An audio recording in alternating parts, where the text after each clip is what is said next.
Assalamualaikum warahmatullahi wabarakatuh. Berjumpa lagi di dalam pembelajaran matematika. Kali ini apa yang harus kita bahas yaitu tentang mengubah bentuk pecahan. Nah, sebelumnya kita sudah belajar mengenai jenis-jenis bilangan pecahan. Ada apa saja sih? Yang pertama, ada pecahan murni. Kedua, ada pecahan tidak murni. Dan yang ketiga, ada pecahan campuran. Nah, kali ini kita menuju ke pokok pembahasan. Mengubah bentuk pecahan.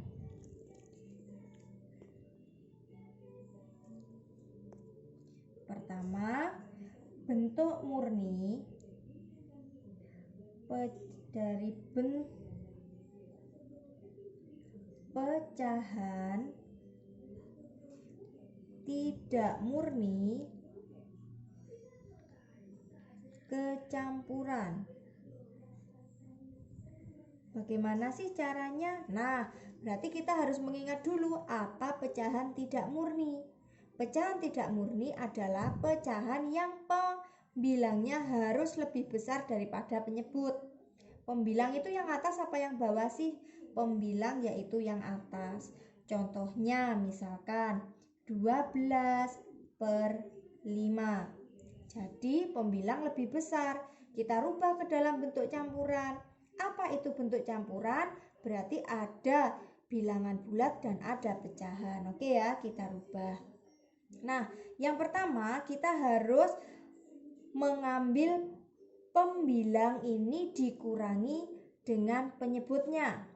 Berarti 12 dikurangi 5 hasilnya adalah 7. Kemudian karena masih banyak kita kurangi lagi dengan 5. Hasilnya adalah 2. Oleh karena itu hasil dari 12/5 sama dengan 5-nya ada berapa di sini? 5-nya ada 2. Jadi bilangan bulatnya yaitu 2. Sisanya 2. Berarti 2/5. Kemudian yang sebaliknya berarti dari pecahan campuran ke pecahan tidak murni. Yang pertama saya beri contoh misalkan 3/2/5. Bagaimana caranya? Pertama, dari bilangan bulat 3 dikali dengan penyebutnya 5 ya. Kemudian ditambah dengan 2 dan dibagi dengan penyebut. Anak-anakku, kira-kira 3 kali 5 berapa ya? 3 kali 5 hasilnya adalah 15. 15 ditambah 2 berarti hasilnya 17/5. Bentuk yang kedua yaitu pecahan menjadi desimal.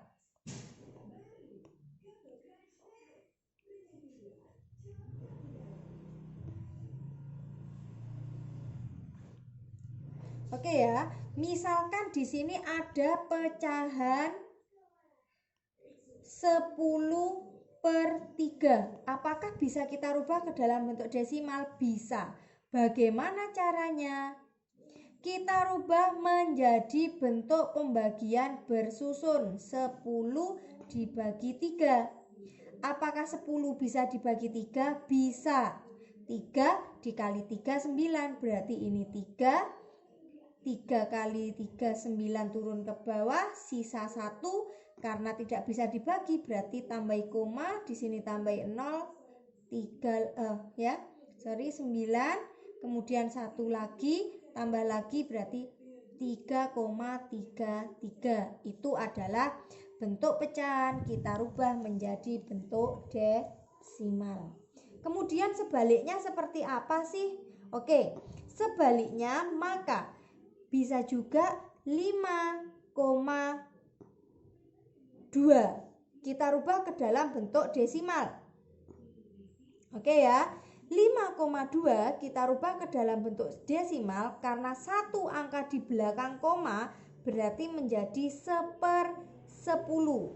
Nah, di sini berarti 52/10. Apakah bisa kita rubah ke dalam bentuk campuran? Bisa ya anak-anak, dengan cara dikurangi seperti yang atas. Oke, 50 dibagi 5 yaitu 5, sisanya 2/10. Kalau satu angka di belakang koma itu per 10, kalau dua angka di belakang koma itu per 100, tiga angka di belakang koma per 1000, dan selanjutnya.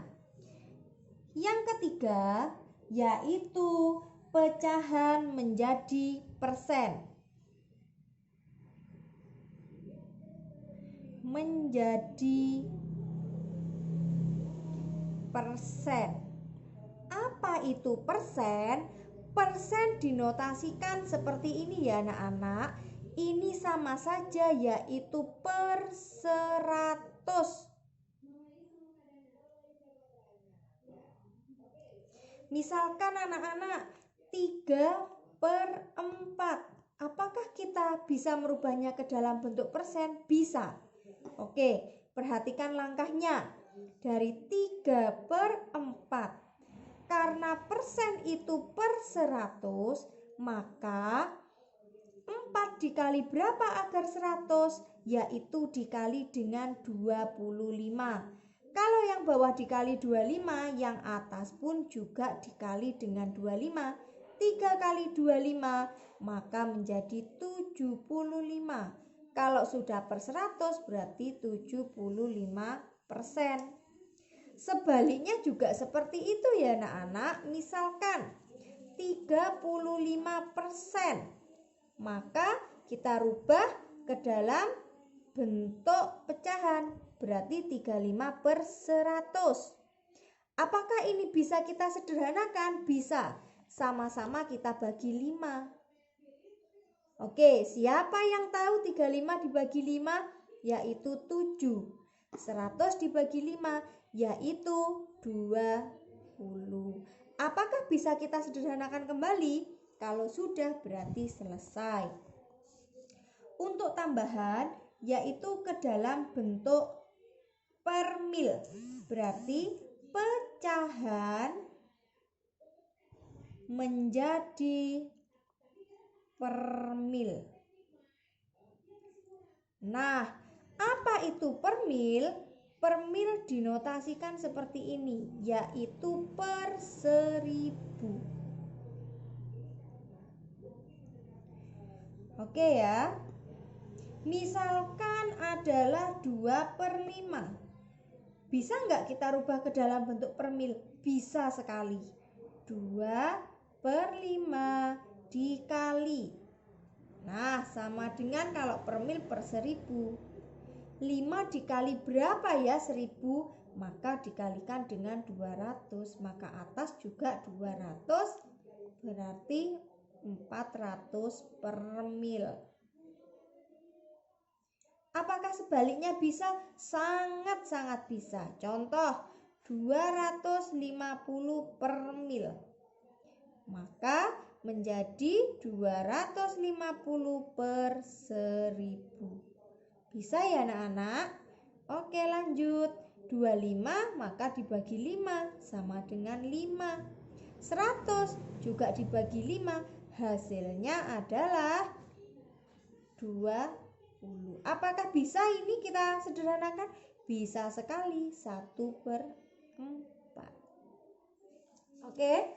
Kemudian Bu Fitri lanjutkan yaitu cara mengurutkan pecahan.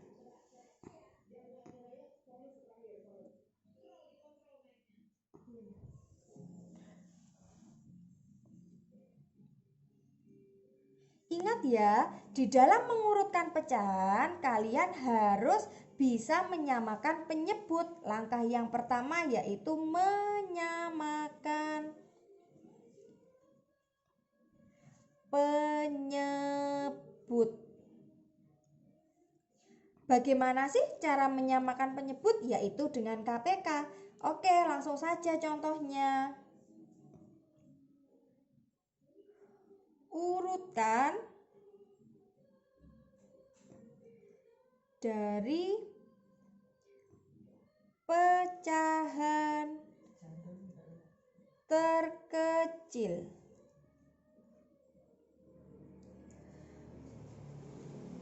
2/5, 1/2, 3/4, 2/6. Oke, kita perhatikan anak-anak. Yang pertama kita harus mengurutkan satu persatu terlebih dahulu dari 2/5.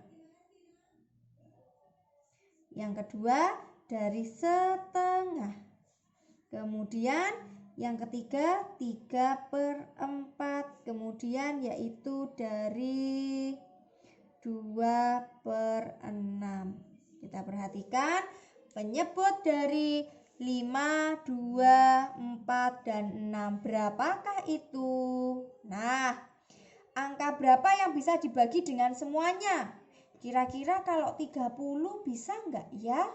Kita cari KPK-nya ya. KPK. Dari 5 yaitu 5 kali 1.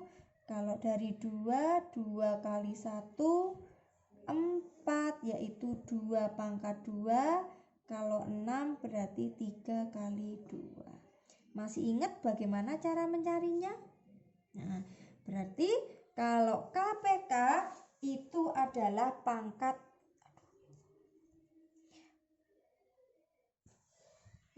terbesar, yaitu 2 pangkat 2 dikali 5 dikali dengan 3. 2 pangkat 2 4, 4 kali 5 20, 20 kali 3 berarti berapa? 60. Nah, sama, berarti yang ini per 60, ini 60, ini 60, yang di sini juga 60. Oke, 60 bagi 5 berapa? Nah, 60 dibagi 5. Kira-kira berapa ya 60 bagi 5? 5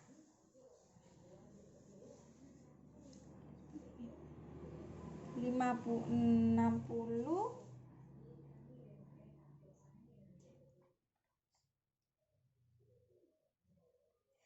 ya.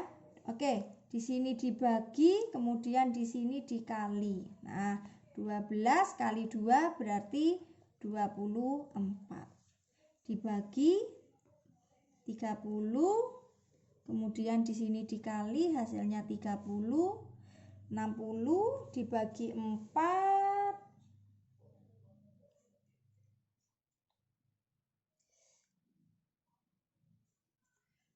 ya 15 kali 3 45, kemudian ini 10 kali 2 berarti 12. Nah, berarti urutan dari yang terkecil berarti ada pertama 2/6, kemudian kita urutkan 2/5, kemudian 1/2, dan terakhir yaitu 3/4.